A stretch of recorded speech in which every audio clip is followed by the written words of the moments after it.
Hey guys, what is up? SuperKmanrocks here, back with another 2021 League of Legends video. You guys showed a ton of support on the LCS roster video that I did last week, and so by popular demand, I've read all the comments on that video. Thank you, by the way, for commenting and liking the video, guys. The support on that has been unbelievable, more than I ever could have asked for.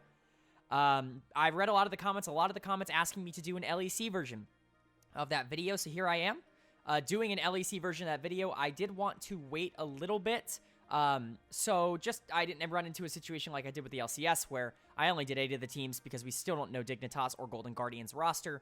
However, we do know a majority of the LEC rosters. Not every single position on every single team is announced. I will make note of when I'm just taking what I believe to be the most likely option. I believe that only happens once or twice in all of the rosters. I think most everything is at least semi-confirmed, if not fully confirmed. So I hope you guys are excited for that. Again, sorry this is coming out a little bit late. I haven't been feeling super well the past couple days, so I wanted to wait until my voice sounded a little bit more. Other than that, let's just jump right into it. I want to ask what you guys want to see, by the way, for future videos. I've done LCS. I'm now doing LEC. I'm planning on doing an LCK video like this as well. However, if there's anything else you want to see, North America Academy is something that I'm really interested in covering. Just leave that down in the comment section below. I do read all the comments, and I'm happy to make the content that you guys want to see. So if you have any ideas, please let me know. But we're going to do this the exact same format that we did the LCS video. So starting with the team that finished first place in playoffs, not in regular season. So that's going to be, of course, G2 Esports. Now, if you've watched the LCS video, you'll notice the screen is a little bit different this time. Instead of having grades for each player, I've just put their names on the side. Originally, I just put grades in the video to kind of give a baseline thought as to my idea of the players, but a lot of people were taking those grades a lot more seriously than anything I was saying. I intended what I was talking about to be a little bit more pressing than just the arbitrary letter beside whatever player. So I've decided to just kind of take that out of the equation so that hopefully we don't get nearly as many people screaming. I still have some controversial thoughts, and I'm sure there's still going to be some people that disagree with it, but I love when people disagree in the comments. Honestly, discussion is one of the best parts of these videos, is creating the discussion, and us all having different opinions, I think, is really good. So starting with G2, I think this is actually one of the few ones that is going to be kind of controversial. I don't know. So last year, in 2020, they strutted out Wonder, Yankos, Caps, Perks, and Mickey X, and this year they have replaced Perks with Reckless. And yeah, I can't really say much that hasn't already been said across the internet. This is one of the most surprising and shocking moves that I could have ever seen, happening in League of Legends. There are very few players that I just associate with the team that they were on. They are essentially just that team's player, right? You get Faker with SKT. It was always like that with Reckless and G2 for me. Bjergsen and TSM, I guess, as well. Just players that you associate with the brand almost. But Reckless deciding to leave Fnatic to chase that world success that has kind of been lacking for him in the past couple of years. Hasn't really been as successful as he's wanted to be, obviously, at least since the 2018 World Championships, where he made the finals with Fnatic. But this is a massive move. What does this mean for G2? I don't know. It's really going to be interesting to see how he fits in with this team. I think there are upsides to this move, and there are downsides to this move for G2. I don't think that G2 would have made this move had Perks chosen to stay. I do believe Reckless is a better bot laner than Perks. However, there are so many things that Perks does outside of just his mechanics in the game for that G2 team that allowed them to be so successful. His shot calling, especially, is one of the top in the world. And to take that out, it really raises the question of, well, how much of a void is going to be left with Perks leaving the roster? I think it's going to be incredibly interesting to see what this team does. I'm not giving, like for the LCS video, I'm not giving power rankings or anything, or predictions or anything like that just yet. I want to let the offseason settle a little bit more. I want to get a little more thoughts on the teams as a whole. Right now, I'm kind of just going over how I feel about these teams in terms of, do I like what they did in the offseason? Do I think they're moving in the right direction, etc. So for G2, it's all about winning Worlds. That is the only goal at this point. LEC has become trivial for them almost. They struggled in summer, but it was because they were coasting for the most part of it. They still ended up winning the LEC summer playoffs, the championship. I think, obviously, G2's only goal is to win that World Championship. Does Reckless get you closer to winning that World Championship? I am not sure, but it's certainly going to be fun to watch. That is 100%. Moving on to the second team, the team that finished second place, it's Fnatic, the team that just lost Reckless. Now, they actually made a couple moves. Their lineup, or at least what it's looking like for 2021, is going to be Bwipo in the top lane, Selfmade in the jungle, Niski mid lane, Upset in the bot lane, and then Hylissang at support. This one is incredibly, incredibly interesting to me.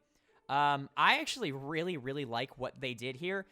They did as much as they could with the cards that they were dealt. Obviously, you would have liked to have kept Reckless. That definitely would have been something that you would have preferred to do. And obviously, if you had the chance to bring in someone like Perks, you would have loved to do that. However, it looks like G2 was not selling to Fnatic no matter what. So, I think this team is actually really good. I really like the moves here. Let's talk about the changes. Well, I guess we could talk about the people who are staying first. Bwipo, Selfmade, and Hylissang, I think, are... Selfmade is the core of this team. Selfmade might just be the best player in the region. It's definitely... I mean, sorry, I guess Caps is definitely the best player in the region. Selfmade might be the second best player in the region. He's definitely up there for one of the best, no question. He has been so consistently good for this past year. The carry potential of Selfmade, I think, is more than almost any jungler in the world. And that's what makes him so dangerous.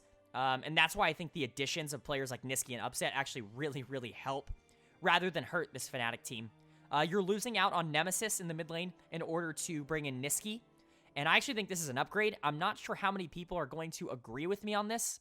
I'm not necessarily saying Niski is a better player than Nemesis, or that Nemesis, isn't as good mechanically as Niski or whatever, right? 1v1, whatever. I'm a little lower on Nemesis than most people, but even I can say that Nemesis is still a pretty good mid laner. I just think that what Niski offers this team is actually really, really helpful. Niski is the kind of player that just enables and pushes forward his jungler as much as possible.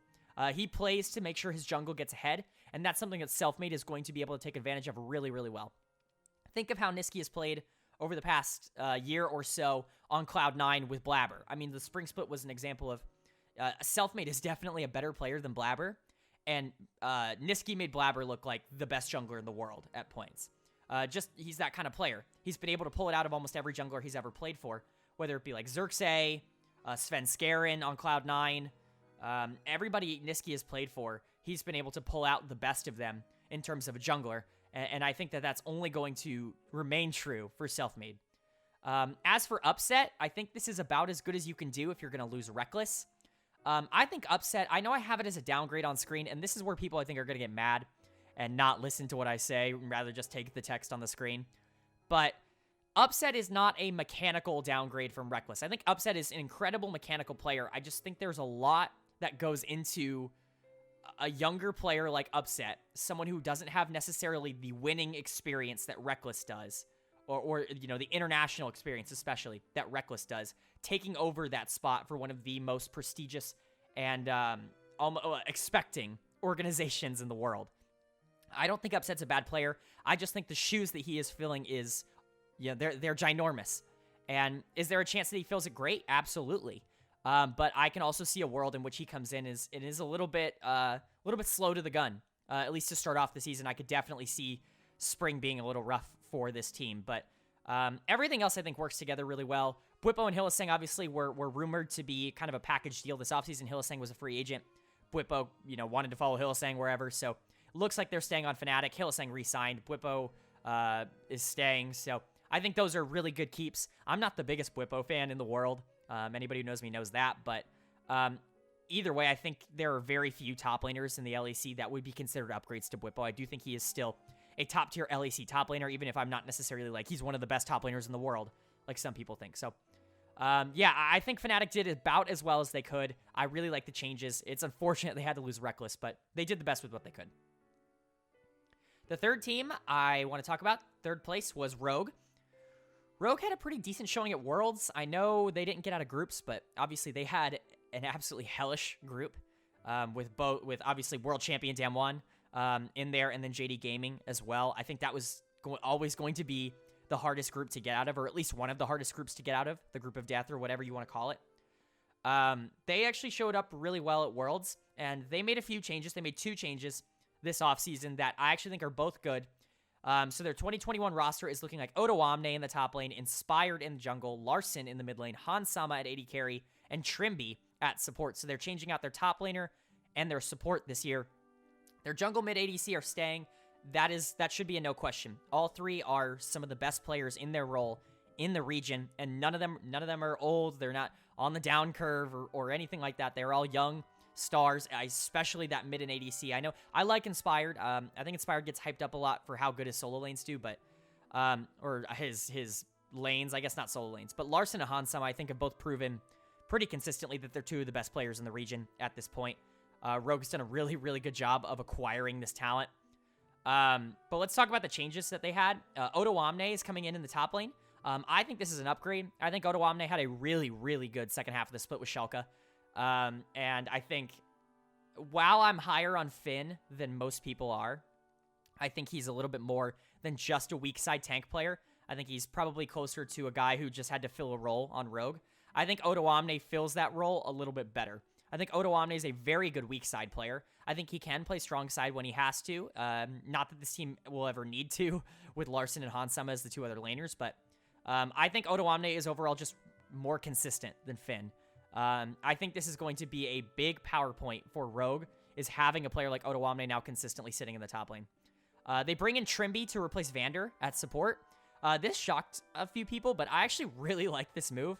Trimby obviously coming in from AGO Rogue this offseason, and if you don't follow the EU Masters scene or kind of the regional leagues of Europe, AGO Rogue was pretty dominant this past year. They did win EU Masters. 4 of the 5 players on that team now have LEC spots, as they should, very deserving, and Trimby is one of them. So they actually they got rid of Vander to promote Trimby. I'm pretty sure Vander wasn't a free agent, although I could be wrong on that. I'm pretty sure they actually released Vander in order to promote Trimby to the starting lineup, which I think is just really cool. Trimby played really, really well on that roster.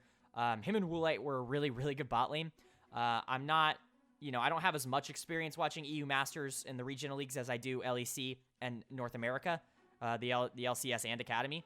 But I did watch most of the EU Masters, finals, the final bracket stages, the combination of all the regional leagues. And from what I saw, AGO Rogue was pretty dominant. They were just the best team by far in EU Masters. And Trimby, that bot lane was a big part of it.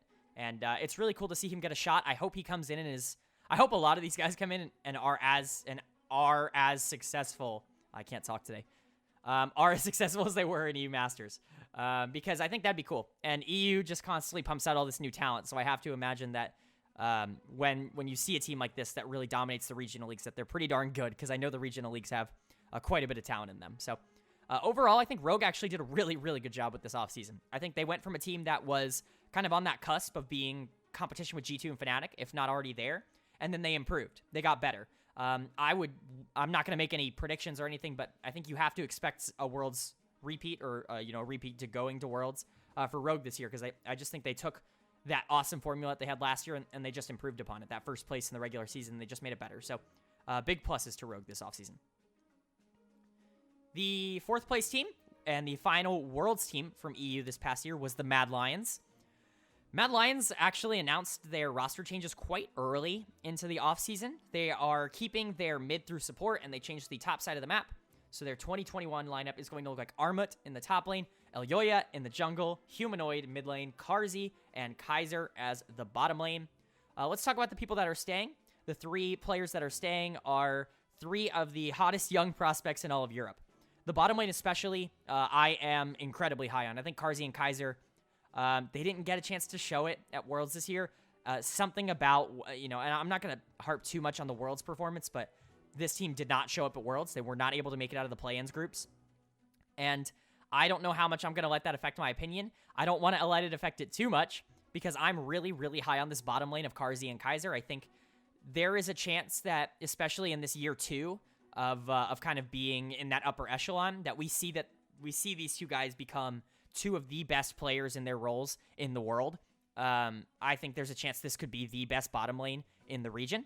I think there's a ton of good bot lane talent in Europe, but I do think that these guys really are that good. Kaiser might just already be the best support in the region. It's him and Mickey, I think, up there. I personally put Kaiser over Hylissang. I know people love Hylissang, but I think Kaiser is nuts. I think he's just so consistent.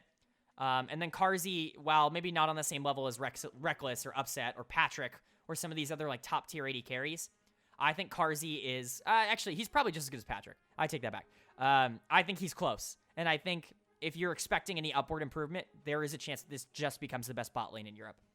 Humanoid is a really, really strong player. He has crazy mechanics. The only problem that you run into with Humanoid is sometimes he tries to make the hero play a little too much. He likes to go for that 1v1. He likes to get those advantages. He likes to play aggressive. And he can be punished for it. And he was definitely punished for it at the World Championships this year. I think you're bringing in a new jungler and a new top laner in order to maybe facilitate Humanoid a little bit more. But mechanically speaking, he's just one of the best players in the region. He has incredible mechanics. It's just sometimes the decision-making isn't always there.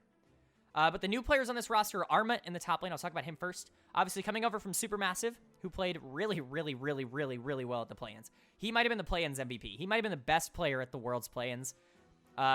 His team, unfortunately, was not able to make it out of the play-in groups. I believe they had to face Unicorns in the best of 5, the Unicorns of Love. I don't quite remember. But either way, Arma was definitely kind of the star of play-ins for a lot of people. He was consistently generating leads on everybody. It didn't matter who he was facing. He was very consistently generating leads. I am not shocked at all to see him have a spot here in the LEC. I think Mad Lions is actually a perfect fit for him. I feel a little bad for Arome. Arome, the top laner he's replacing. I thought Arome played pretty well. He definitely got better as the split went on for Mad. And while he wasn't necessarily a strong point for this team, I don't necessarily think it's spoiler alert. It's looking like he does not have a starting spot in the LEC this split. I do think that's a little bit of a shame because I think Arome did enough, at least for me, to maybe not completely kick him. Although if I'm Mad Lions, I cannot, if I have the opportunity to get Arma and to upgrade there, I'm definitely making that because he's just such a strong player. Other than that, you're bringing in Elyoya. Elyoya's kind of a player that a lot of people aren't going to know a ton about because he was on the Movistar Riders and they weren't like the most flashy of EU Masters teams, in comparison to like AGO Rogue or like Mouse Sports or LDLC or whoever, right? They weren't necessarily the flashiest, but I think Elyoya is really good. And I thought that mid-jungle duo for Movistar was super good. Him and Zico, I thought, played off each other really well. You're hoping he comes in and has that similar kind of chemistry with Humanoid. Because obviously if he can have that kind of chemistry with Humanoid, this becomes a top, 2 or 3 team in the region. If you can really unlock that talent. I'm not 100% sure on if this change needed to happen. I thought Shadow played really well for a majority of, I think recency bias is going to tell us that Shadow wasn't great because he was taken advantage of in the playoffs for Europe and then did not have a good world showing. And yeah, it's important to be able to show up in the big matches, but Shadow played really, really well in the regular season. There was a reason that this team was in first place for a good majority of the regular season. I thought Shadow was really good. I'm not going to say whether or not Elyoya is an upgrade to that or not without having seen him play in the LEC. I think it's definitely interesting for them to make that change, especially considering how young Shadow is. But either way, I think Elyoya is a good player, and if he can develop that chemistry with Humanoid, I think this team can go very, very far. Moving on to the 5th place team from the playoffs, it's going to be the Miracle Run team themselves from this past year, Schalke No Fear. Now, Schalke No Fear is really interesting to talk about. I'm going to get a lot of flack for Schalke here, and I can already say that because I did see the comments of my LCS video. People were not happy with my opinion on Broken Blade. And unfortunately, that's going to remain true here for Schalke. Let's talk about the roster. The 2021 roster is looking like Broken Blade, Gilius in the jungle, Abadage mid, Neon at 80 carry, and Limit as the support. I think that this is a different team. I'm not necessarily willing to say that this is better or worse than the Schalke from 2020. That team had so much chemistry and they did a lot. You're keeping the two main pieces from that team, however, in Gilius and Abadage, the two pieces that really just stole the show towards the second half of the regular season in summer. Those pieces are both coming back. Gilius was a big re-signing. God Gilius. I was never the biggest Gilius fan. I really didn't get all the hype. He just didn't show it on stage for me for years and years and years, but summer definitely proved me wrong. He came back in, mid-split when Schalke made all their changes. He came back in and just absolutely dominated. He was one of the best junglers in the region, if not the best jungler in the region for a period of time. It seems like he could do no wrong, and a lot of that was that mid-jungle synergy that he had with Abadage. Both members just looking incredibly strong. You're keeping Neon as well. There was rumors that they were looking at upset if Fnatic grabbed somebody else to replace Neon. I don't know if I make that decision. I thought Neon showed a lot of good things towards the second half. Still really young. I think you want to run it back with him. At least I would want to run it back with him. I'd love to give him another shot. I'm glad he is getting another shot, or at least looking like he is here at Schalke, because I think he's a good player. I don't think he's necessarily like a monster, at least just yet, but I think he definitely has done enough to earn a starting spot back on this roster. Let's talk about Limit. They actually brought in Limit to be the support over Dreams. I don't know whether I like this or not. I actually really thought Dreams was really good towards the second half of the split, and I get that he's maybe I don't know, contracts. I don't know the insides and outs of the organization or why they would make a decision like this, but I'm pretty sure Dreams was on contract with Schalke. I could be wrong about that. He could be a free agent. I'll put it up on the screen. I'm pretty sure he was on contract, but they went out and signed former SK support Limit. Limit, I think, consistently got better. I think that bot lane consistently got better for SK over the course of last year. But I'm not necessarily willing to say that Limit's better than Dreams. I think Limit's good. I'm not in love with this move.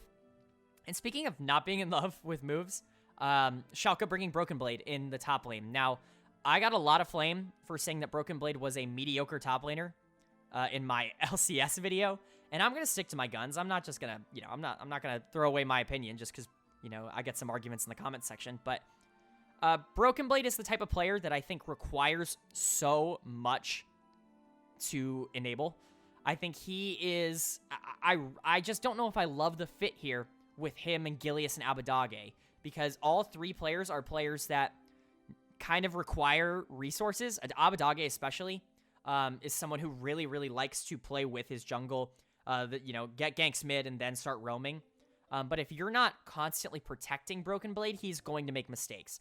And he proved that in the LCS, and I think it's going to be even more true in the LEC, where the top jungle duos are stronger overall. I'm not quite sure how he is going to translate. Now, I could be completely wrong. Broken Blade's mechanics could, be way better than we thought. He could be able to 1v1 a lot of top laners, even though he wasn't able to do that in LCS. He could play off Gilius really well. They could form a really strong topside pairing with Abadage playing that more passive supportive role. Something like that could happen. However, I'm just not willing to. I'm not willing to say that that's going to happen. Just because I don't know if I have that kind of faith in Broken Blade from what I have seen over the past year. I would definitely consider this a downgrade to Odoamne. We'll see how much. I don't love this offseason for Schalke. I think this is a team that, I don't want to say overperformed towards the end of last season, but overperformed for a bit. And I think that they did only get worse. So I would expect some natural regression from this team, at least going into 2021 personally. I don't know how much, but I think I'm not super sold on how Nulfear handled this offseason personally. That brings us to our 6th place team, our final playoff team for the LEC summer split at least. And that's going to be SK Gaming. Their 2021 lineup looking like Genix in the top lane, Tinix in the jungle. God, I'm going to hate saying that as a duo. Blue in the mid lane, Jezu at AD carry, and Treats as the support. I like a lot of things that SK has done this offseason, and I don't like a lot of things that SK has done this offseason. I think it's been kind of a mixed bag, depending on what you're looking for. I think they brought in one of the more hyped EU Masters junglers that we've seen in quite a long time in Tinix, obviously coming in from LDLC. And I think that's got to be considered a big plus. I think when you look at how Trick played last year on this SK team, there were a lot of times where you could point to him as the weak link of this team. And I don't think that Tinex is going to be a player that is going to play like that. I think he is immediately going to come into the LEC as one of the mid-tier junglers. I don't think he is going to, you know... I think a lot of players, when they come in from a lower league, you expect more of a tune-up. I think he is a lot more ready right now than a lot of people have expected. That's not to say he doesn't have the upside either. I think that he is just a really good player. And I think that SK has got to be over the moon that they were able to convince him to come in. The move I'm not as excited about is Jezu in the bot lane. This one I just don't quite understand as much. You had Crownshot on roster, and Crownshot is someone that I thought played really well, especially towards the end of summer. He consistently got better. That bot lane consistently got better. And if it were up to me, I don't think there is any chance that I replace Crownshot unless I can get like a genuine, like really good player to upgrade. And I'm not saying Jezu's a bad player. I thought he looked good on Misfits in EU Masters scene, but I don't know. I do not believe that he is better than Crownshot. I don't think he has as much upside as Crownshot either. I just don't quite understand this move. I think that's the way I'd put it, is I just don't quite understand why you make this move. Hopefully I'm proven wrong. Hopefully Jezu comes in and looks like a beast from day one. But especially considering the fact that Crownshot doesn't have a team on in the LEC or in the LCS, as far as we know. We don't know what like Dignitas or Golden Guardians will do in the LCS, but it looks like Crownshot's not going to be playing in a major region or a major league this upcoming year. I think that's an absolute travesty. And I'm not in love with replacing him with Jezu. But the one I'm a little more neutral on is going to be Blue in the mid lane. I didn't watch a ton of TCL. I'm going to be honest. I didn't watch a ton of Fenerbahce this year. But I have consulted a lot of people in kind of my Discord groups and everything like that. People who have watched a lot of TCL. What their opinion is on Blue. And the consensus is that this is definitely going to be an upgrade from Zaze this past year. While I don't think Zaze was bad, I think Blue is going to be someone that has experience playing at a higher level. Maybe not a higher region, but he's, experienced with deep playoff runs, with Fenerbahce. He's very consistent from what I've heard. This is a guy that really isn't going to lose too much. He's maybe isn't the most mechanically dominant player in the region, but he isn't going to lose. A lot of SK fans seem to have a lot of hype for Blue, and I can believe that. I hope Blue, as one of the big imports this year, comes in and is a really good player for this SK team. Just because, I like SK, and I do like the direction they're going in. I just am not necessarily sure I'm sold on the players. A player I am sold on, though, is Treats as the support. Treats has been really, really good, at least for TSM, over the past year. He dominated the Academy Leagues in North America before being called up to the main roster to replace Biofrost. He did obviously get sent down before Worlds and in the playoffs, but I would consider Treats an upgrade to Biofrost. I'm not sure I consider Treats an upgrade to Limit. I think Limit showed a lot towards the end of the season. I think Treats also showed a lot, though. If I'm a fan of SK, I'm not necessarily freaking out about losing Limit for Treats. I think this is likely a lateral move that has the potential to be an upgrade. I don't know which, obviously I don't know how it's going to play out, but I think Treats showed a lot of good things, not only mechanically, but macro-wise.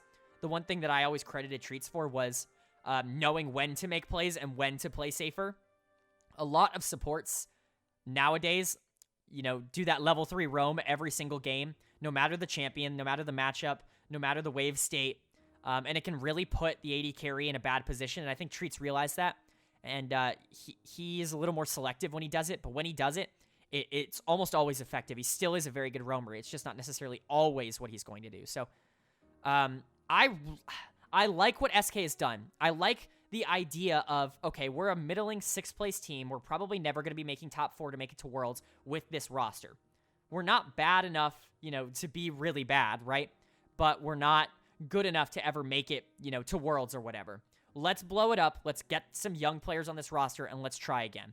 I love that ideology. I think it's the right way to look about it. I'm just not sure I'm sold 100% on the players. But I think if you're looking for an opinion on what SK did this offseason, I think overall they're moving in the right direction. So moving on to the 7th place team from the summer split, that's going to be Excel Esports. Now, Excel, since I haven't talked about them on the channel yet, I should probably preface this with, there is probably going to be a little bias here. Excel is the team that I personally support, the team I personally cheer for. I like a lot of the players on this Excel team, but I pride myself in being as impartial and as neutral as I can be when I graded these players. And so that's, hopefully you can believe me when I say that. I figure I should let you know about my bias, though. Excel is a team that I thought was going to do better last year. I thought they actually had a really strong roster. That bot lane especially was something that I just thought was going to dominate, that I thought was immediately going to be one of the better bot lanes in the league. And while that was kind of true, Patrick looked like an absolute team-fighting monster throughout most of the year. The whole team never clicked like it was supposed to. They always kind of just felt a little bit off from those teams that you got excited about. They always felt like a 6th or a 7th place team when I think that their expectation was a lot higher than that. So they did make a few changes this offseason. In 2021, their roster is looking like Crazy in the top lane, Dan in the jungle, Chocolade in mid lane. I think I'm saying that right. I don't watch EU Masters with volume on, so I apologize if I mispronounce his name. Patrick and Torre in the bot lane.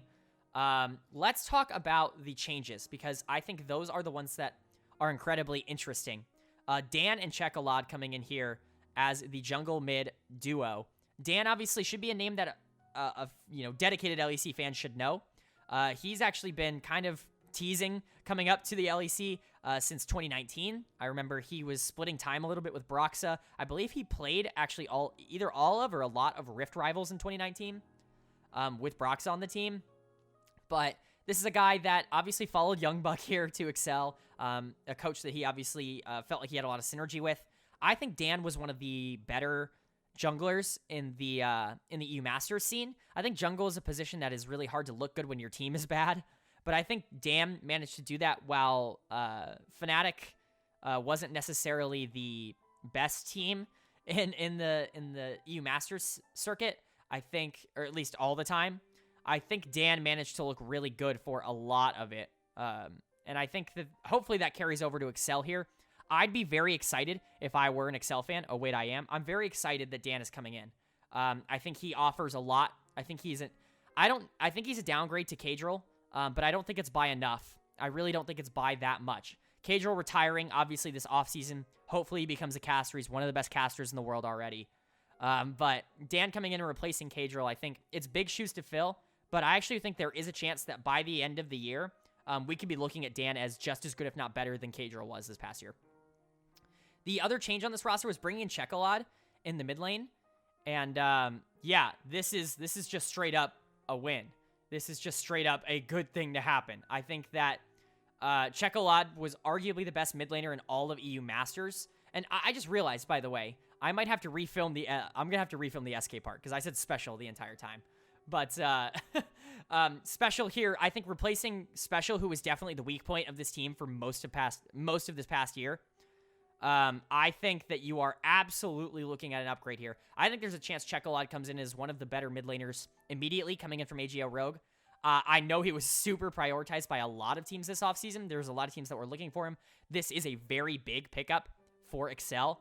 And I actually think this completes their roster in quite a good way, because obviously you have one of the best bot lanes in the entire region, or at least one of the best bot laners. I believe Patrick was first team all LEC. I could be wrong about that. I believe Patrick was first team all LEC in the bot lane. Torre has been a very consistent support over the years, whether it be on Splice or now on Excel. He's just been consistently good over the years. I think when you bring in a mid laner that has the potential that someone like Chocolade has from AGO Rogue, you bring in a jungler that has been kind of slowly building his name for a couple of years in Dan. I think there is nothing but positivity to look at this team. This is a team I think really has the potential to surprise. Maybe not, top 4 surprise, but I think this is a team that on any given day could take down anyone in the league if things go right. I think they do have that kind of talent. And so I'm very, very excited for this Excel team. I think they did a great job in the offseason. That brings us to our 8th place team, and that's going to be Misfits. Now, Misfits kind of underperformed this past season. I think a lot of people had high expectations for a team with a lot of veterans on it. I guess depending on what you consider a veteran.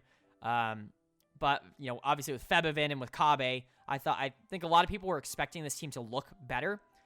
They didn't, although they didn't look that bad either. The player that really stood out to me as kind of the star of this team in summer was Razork. I wasn't super sold on Razork going into 2020, but I think he definitely showed up as probably the best player on this Misfits team over the course of the year. At least the most consistent, in my opinion. And it makes sense that they'd want to keep him. It looks like they're keeping him and Kabe in the bot lane. Obviously, they paid a lot of money to bring Kabe in, so I definitely understand why they're going to want to keep him. The 2021 roster, however, is looking like, and I say looking like because if you remember at the beginning of this video, I did say that all the positions haven't necessarily been announced yet. This is one of, I believe, 2 positions in the league that has not been announced yet, is the Misfits top laner.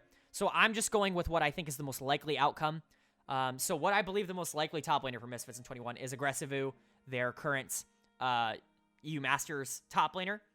But the rest of the lineup is going to be Razork in the jungle, Vethio mid lane, Kabe AD carry, and then Vander as the support. Let's talk about Vander because I think he's easy to talk about here. I really like bringing him in. I think he had a really good year on Rogue.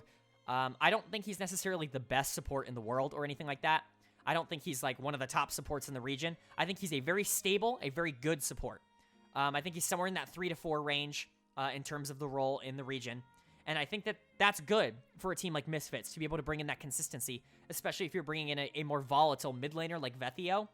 I think bringing in someone like Vander, especially to pair with Kabe and just have that power side of the map be something that you can attack. I like that idea. And these are 2 players that I expect to have synergy just from the amount of experience that these 2 have combined in the bot lane from how long they've played together, or how long they've played in the LEC. But let's talk about Vethio. Vethio is an interesting bring-in from LDLC. I'm not 100% sure that he's actually going to be the starting mid laner. It's kind of been announced that he is, on the team. He's at least bought out by Misfits. He's in the organization. But there's also been rumors of them also buying out Certus from Schalke Evolution. And if that's the case, I would definitely start Certus. I think he is better. I don't know if that's true. I'm not going to talk about him. I'm going to talk about Vethio. Vethio, I think, benefited a lot from having a super good jungler in EU Masters. And that's not to say he's a bad player. I just think he benefited a lot from playing with Tinix. I think a lot of LDLC benefited a lot from that. I think Yellowstar, obviously, his macro calls benefited every player on that team a lot as well.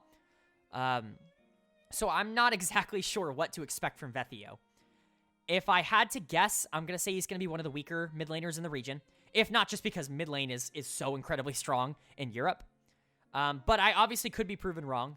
Aggressivu is looking like the top lane pick here. He's just going to be promoted up from their premier team. And I'm okay with that. He's not great, but he's not bad either. And I actually think top lane is a position that noticeably got weaker in the LEC over the course of this offseason. So there's a chance that he could come in and be a very serviceable top laner, a top laner that is good enough for this team to go into playoffs.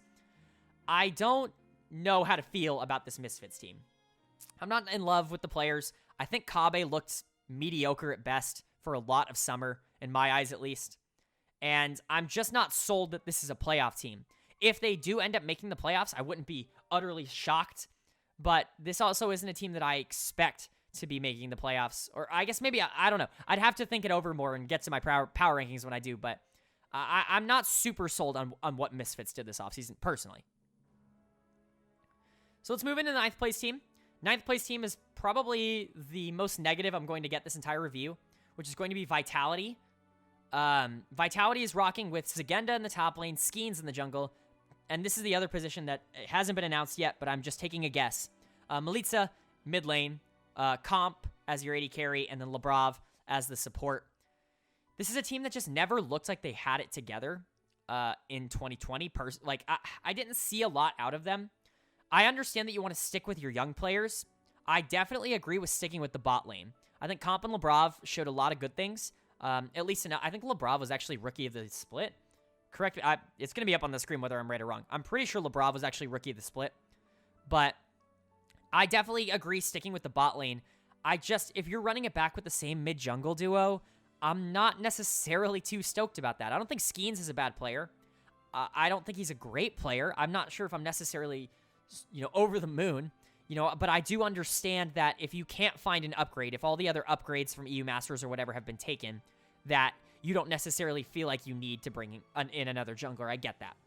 Melitza, if Melitza is the mid laner, which they just haven't announced a mid laner, Melitza is under roster, I just don't love it. I thought he was exposed a little bit last year. A lot of people in the community are really big fans of him, but I'm not one of them. I think I've been, kind of campaigning for this to be the landing spot for Nemesis pretty much all offseason.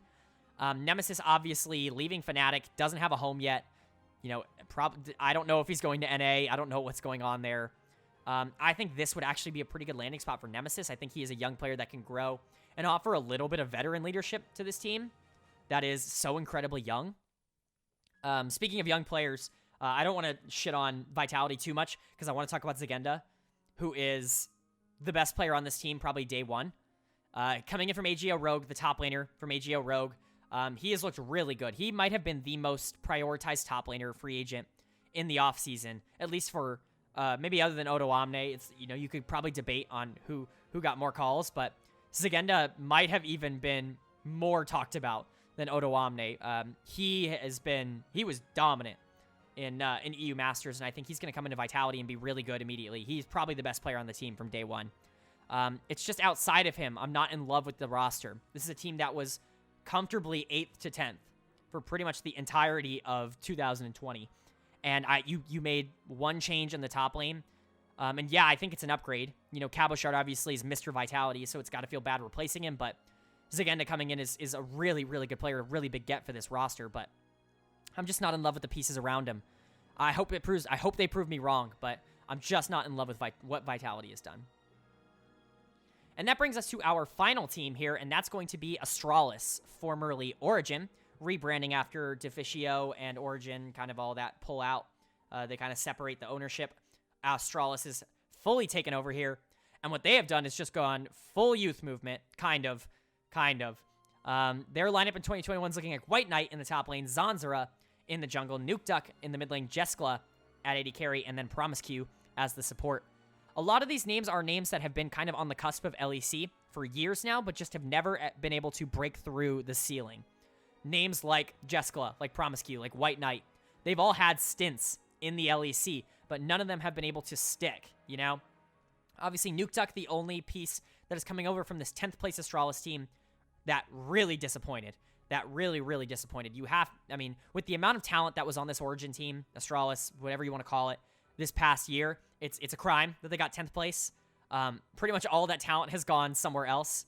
Most of it's gone to North America, but obviously Upset's gone to Fnatic here. You bring in some replacements. Let's talk about the bot lane first, because I think the bot lane's probably the more exciting of the pieces. Actually, maybe jungle.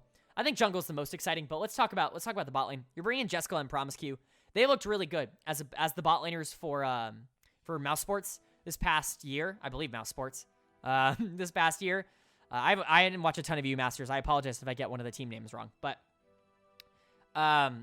they looked really good. They looked really consistent. I think Promiscu is someone we've been talking about wanting a starting spot in the LEC for a little bit of time. Jessica's kind of the same way. Both of them have been like the 10th or the 11th to 12th best at their role in the region for quite a long time. And so they feel too good for the Masters region, but they just aren't good enough to be LEC pros. So here's their shot on Astralis. I'm glad that they are getting the shot.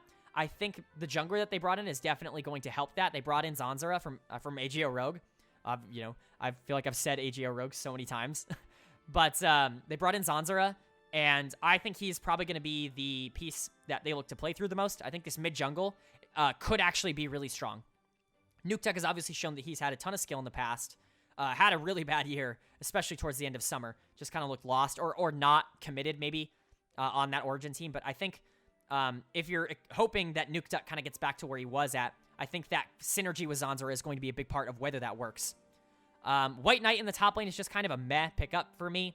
This is another guy that I feel like has been, one of the better EU Masters top laners, but not someone that I would consider like LEC. Like I would consider highly for the LEC at least.